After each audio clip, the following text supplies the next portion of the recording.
Ciao a tutti e bentornati sul mio canale.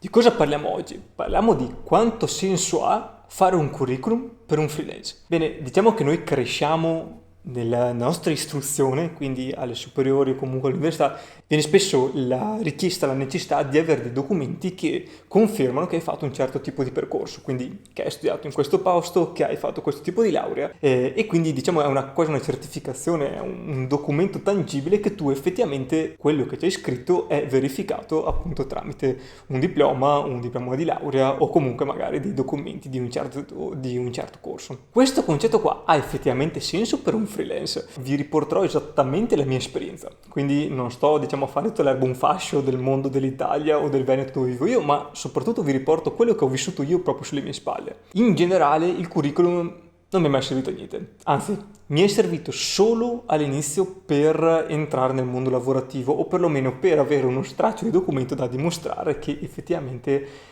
qualcosina avevo studiato. Però da quando ho messo mano nel mondo lavorativo, tutto quello che comprendeva il mio percorso di studi in verità è andato molto scemando, cioè o perlomeno ok è rimasto che mi sono laureato in design, che ho fatto il liceo, però alla fin fine non è una competenza tangibile.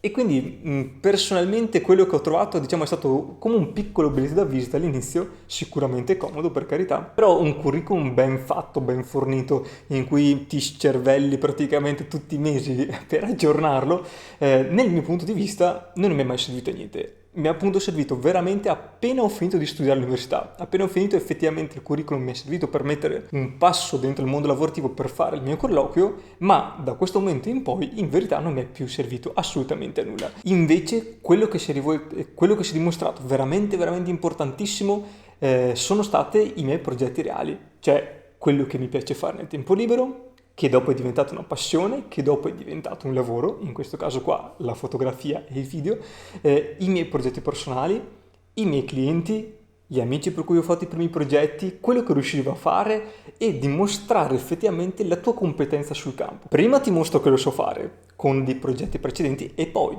durante chiaramente l'esecuzione ti mostro esattamente che so fare quel tipo di lavoro. Quindi da quando sono freelance in pratica il curriculum non mi è servito praticamente quasi a niente, se non in rarissime occasioni per partecipare magari a qualche bando, qualche concorso dove era richiesto per forza l'allegato come curriculum. Però a parte questi rari casi, nel mondo reale, quello nel mondo di tutti i giorni, effettivamente il curriculum non mi è mai servito a niente. Invece la cosa veramente più importante, ma ne abbiamo già parlato anche in altri video precedenti, è avere un portfolio fatto bene.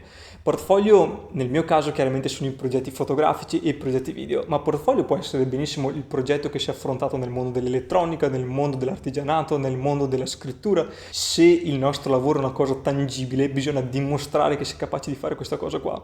Adesso facciamo un esempio, devo assumere un web designer. Uno mi si presenta col curriculum che mi ha detto che ha studiato all'università e uno invece mi porta che ha fatto un sito di fotografia che funziona benissimo. Bene, secondo voi come peserò le due cose? Se il mio bisogno era avere un sito di fotografia fatto bene e tu mi stai dimostrando che l'hai già fatto, funziona e mi piace, è chiaro che per me è già un esempio che sai fare il tuo mestiere, per cui è un salto nella fiducia nei tuoi confronti e quindi molto probabilmente andrò in quella direzione lì. Magari quello che ha fatto il curriculum è molto più bravo, però non dimostrandomi che sa fare quel tipo di lavoro e mi sta solo presentando su carta, effettivamente non mi dà questo, punto aggiunto o comunque questo punto aggiunto nella sua presentazione e quindi staremo parlando di concetti molto ampi, ma non mi stai mostrando concretamente quello che sai fare. Riassumendo un attimino, il curriculum ha senso per un freelance? Secondo me ha senso un curriculum sempre ben fatto da tenere nel cassetto, nel proprio archivio, per nell'eventualità appunto di una spedizione avercelo sempre pronto e va bene così.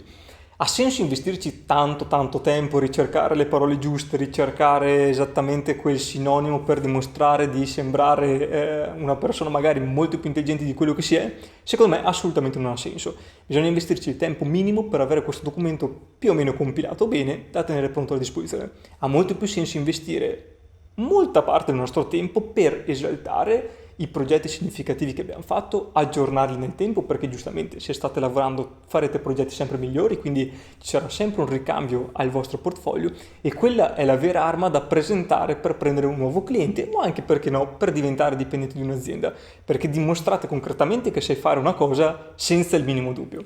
Spero che questo video ti sia piaciuto e che ti sia utile nel tuo percorso lavorativo. Se hai qualche dubbio, chiaramente scrivimi qua sotto che sono sempre pronto a risponderti. Alla prossima!